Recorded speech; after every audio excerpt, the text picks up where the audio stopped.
Halo semua, selamat datang kembali di channel Rekan Imaji. Ruang untuk imaji yang bersemangat. Gimana kabar kalian semua? Semoga dalam keadaan yang baik-baik selalu, dalam keadaan yang sehat-sehat selalu, dan semoga dalam lindungan Tuhan dan dalam kasih sayang Tuhan yang Maha Kuasa. Oke, kali ini gue ingin ngebahas singkat tentang Sigma Male yang menurut gue pribadi gitu ya, dengan opini gue gitu. Karena memang semua konten Rekan Imaji itu pure isinya hanya opini pribadi aja. Jadi bagi siapapun sah untuk mengkritik dan memberikan saran dan apapun. Yang penting imaji kalian semua tetap hidup. Jadi sebelum ke pembahasan, bagi yang ingin berdonasi untuk mendukung channel Rekan Imaji bisa klik link Saweria di kolom deskripsi. Dan supaya nggak ketinggalan konten Rekan Imaji, kalian bisa subscribe channel Rekan Imaji supaya nggak ketinggalan konten-konten kita yang lain. Oke, gue akan membahas kali ini tentang Sigma Male. Ya, tapi ini menurut pandangan gue sendiri gitu.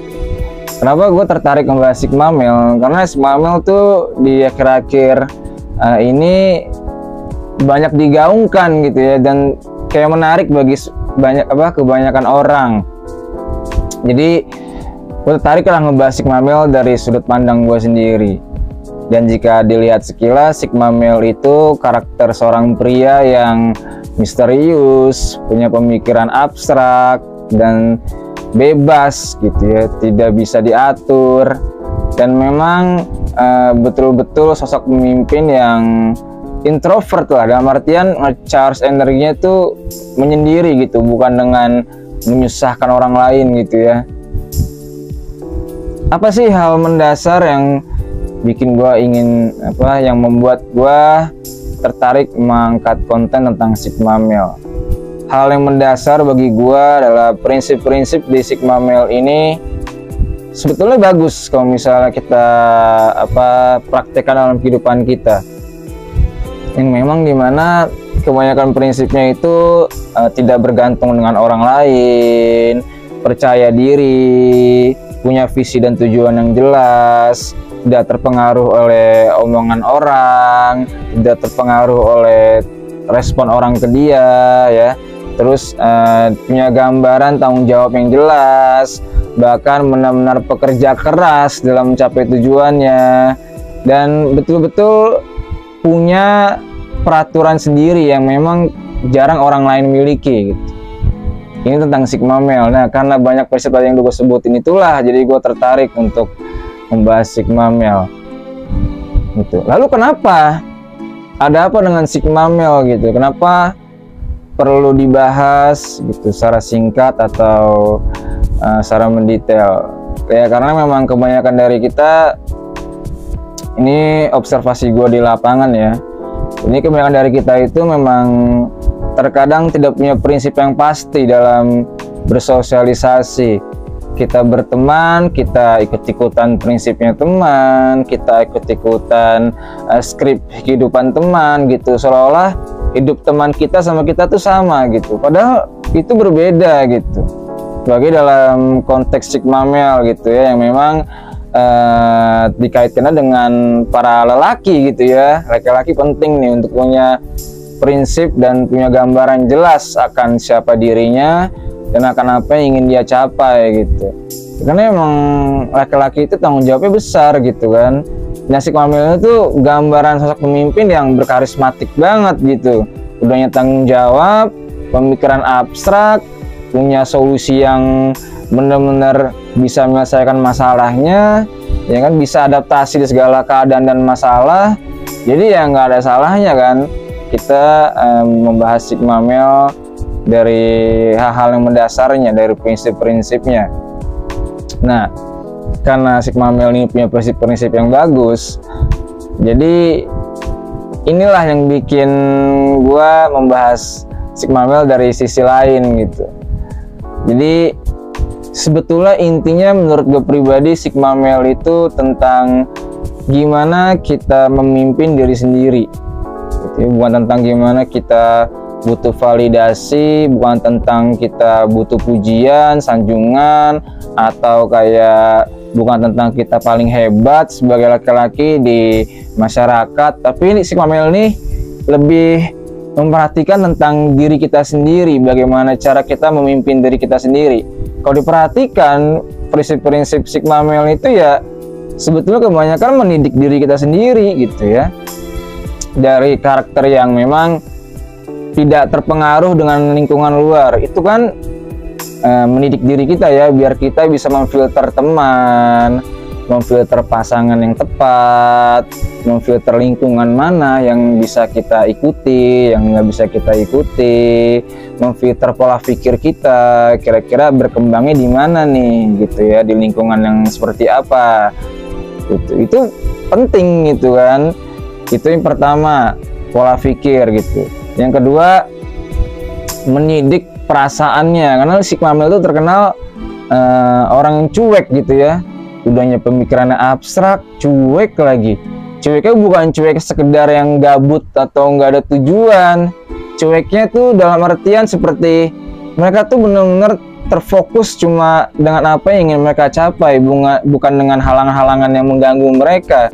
Kayak contoh, ada omongan yang negatif tentang diri mereka, ya mereka akan mengacukan itu gitu, karena mereka percaya yang mereka lakukan itu ya kebaikan untuk diri mereka gitu, untuk orang-orang yang mereka pedulikan gitu.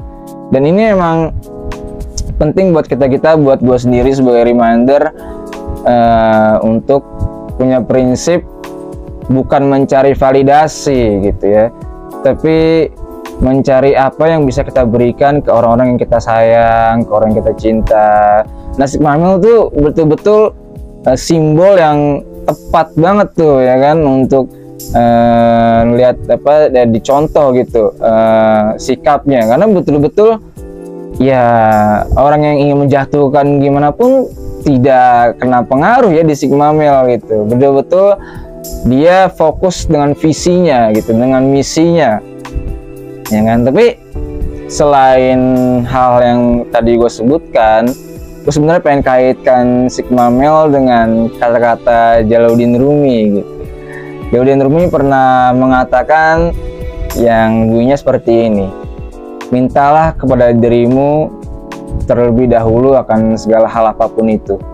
Jadi memang kita dididik untuk mengenal diri kita terlebih dahulu dengan baik gitu ya. Apa kekurangan kita, apa kelebihan kita.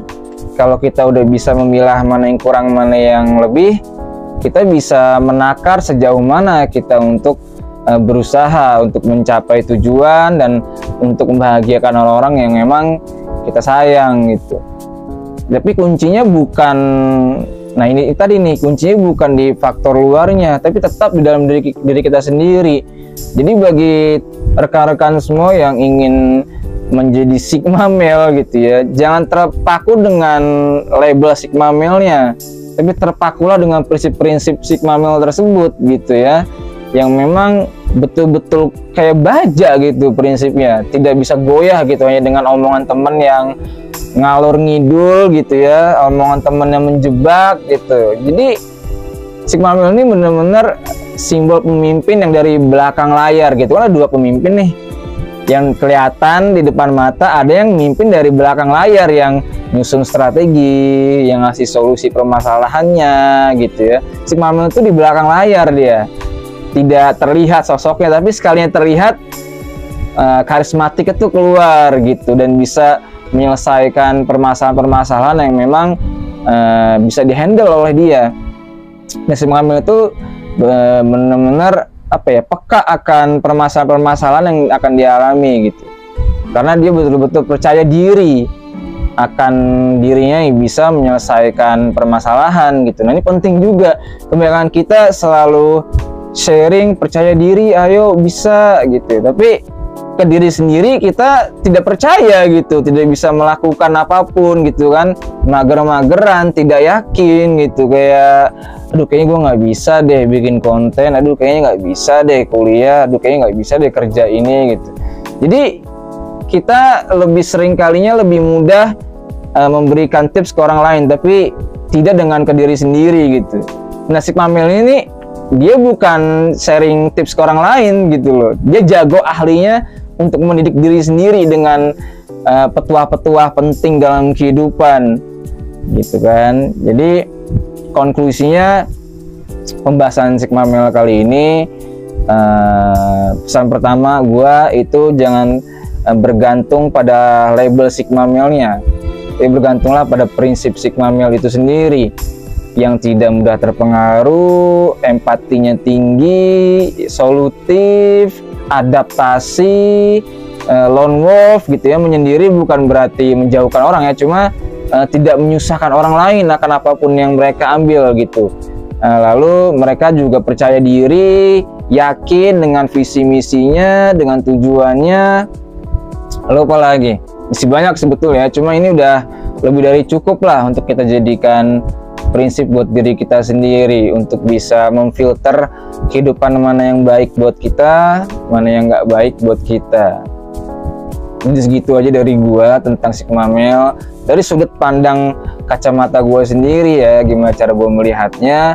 Kalau teman-teman sekiranya ada pandangan lain yang lebih lengkap, mendetail gitu ya, bisa komentar di bawah, kasih referensi yang oke gitu, dan teruslah berimaji gitu ya.